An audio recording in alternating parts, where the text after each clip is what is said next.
Hey guys, welcome back to Clownfish TV. This is Neon. I am here with Geeky Sparkles. Hello. I found her. She's still here. I am. People were wondering where you're at. I was renovating. She was renovating, yes. And now we have COVID, so that's fun.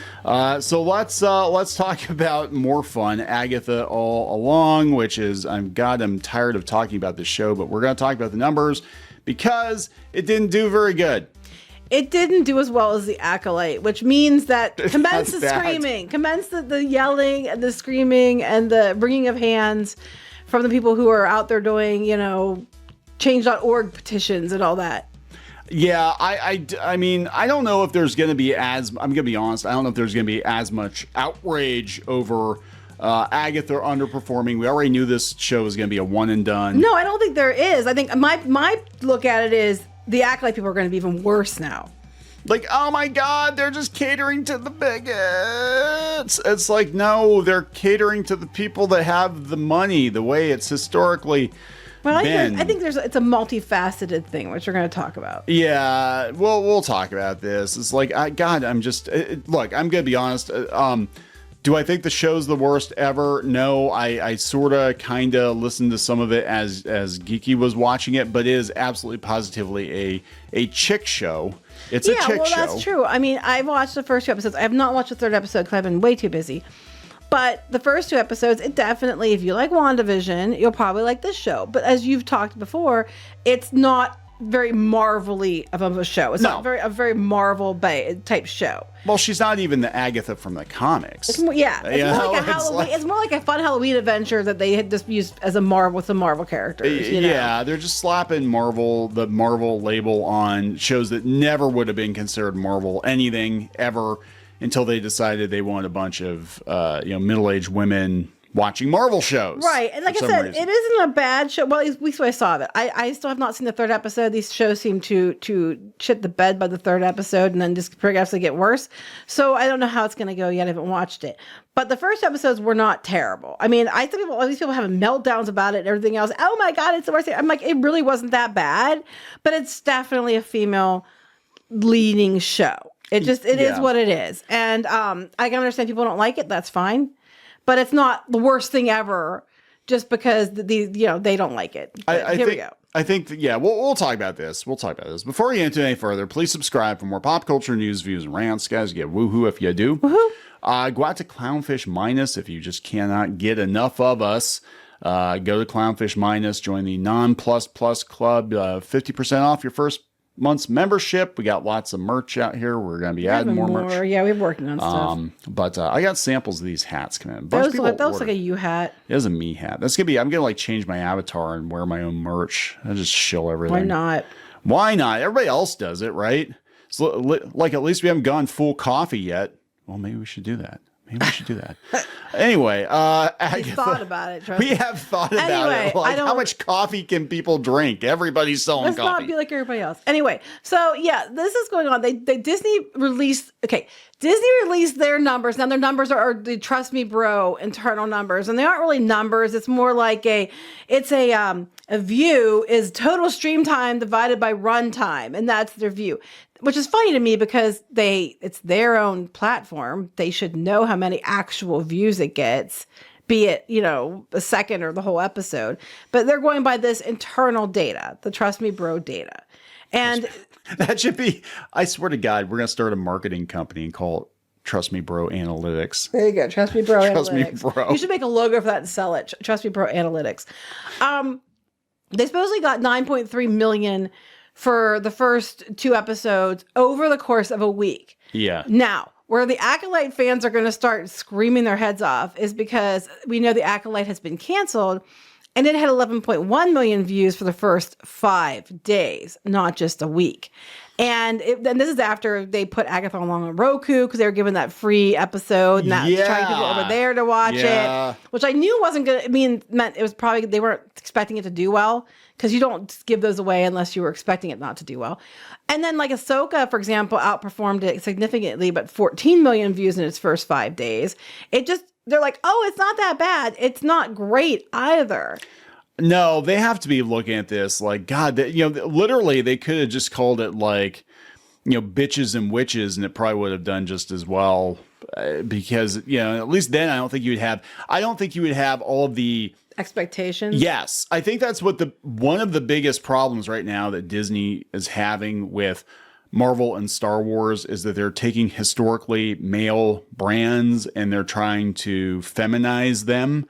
And their thought process is, well, women buy the majority of our Disney merchandise, which is true. And in fact, I've had that come from the top at Disney, from the different marketing people there in the theme parks and stuff. They always some guys buy the merchandise, but they always go for the moms and the childless millennial women because they're the ones who buy the really expensive merchandise. So a lot of the Disney merchandise has like a female angle. And I think they're just looking at Marvel and Star Wars like, yeah, we can double our money because all the men are going to buy it because it's Marvel and Star Wars, but all the women, they're going to buy the tchotchkes and the purses and some of the purses. Agatha All Along wine mom shirt. Wine mom shirt, yeah. Wine. They probably have like a wine cork popper or some stupid shit like that.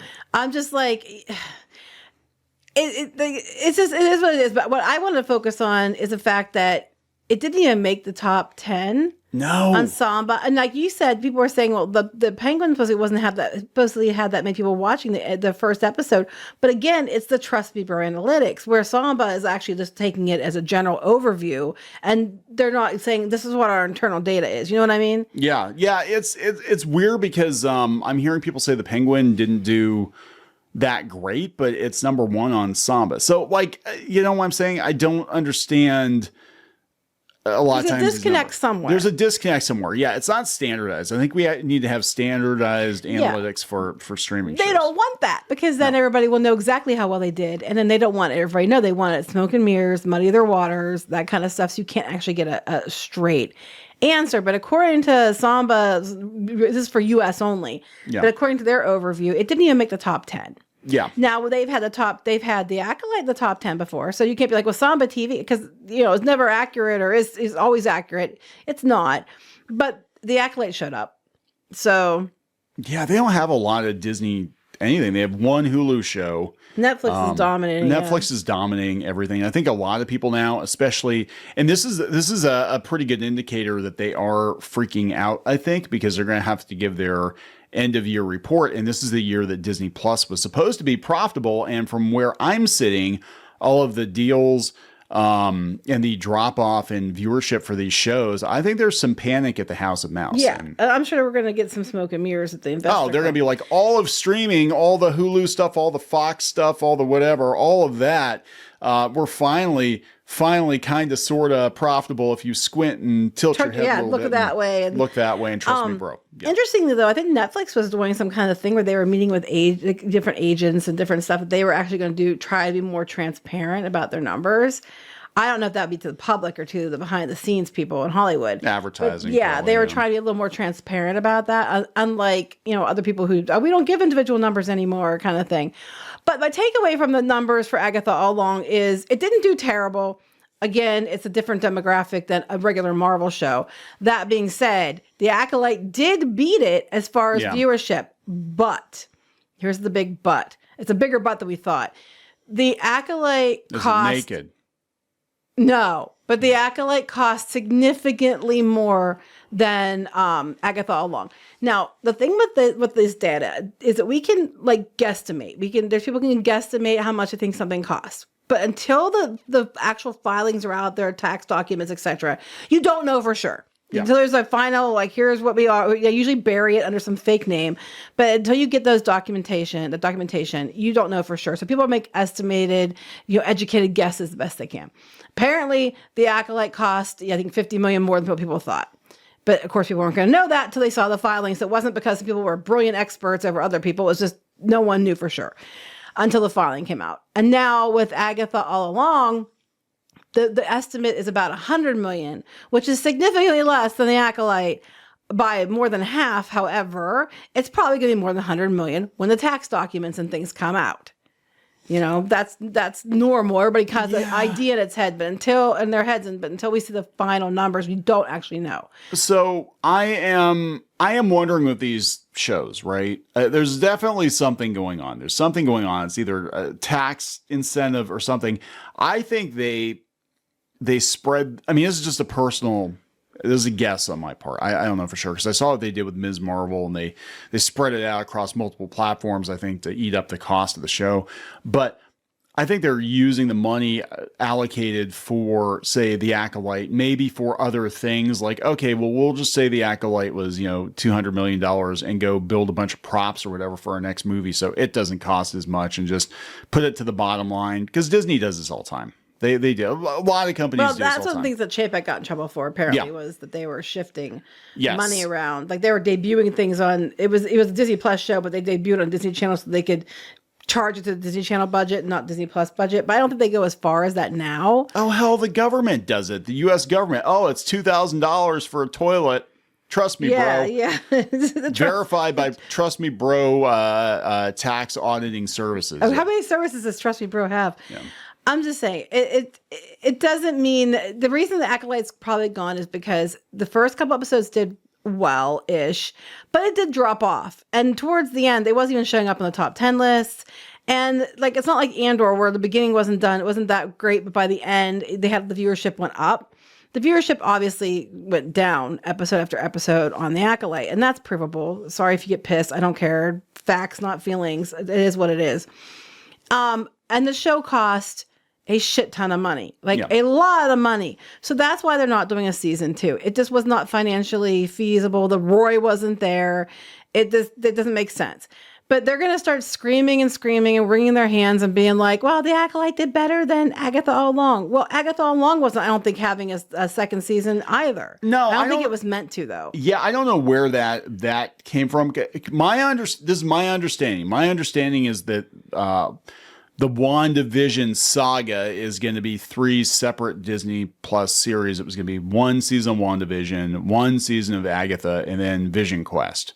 And that's how they're going to end it. And Vision Quest will probably lead into, the bigger Marvel, universe, whatever. Mm-hmm.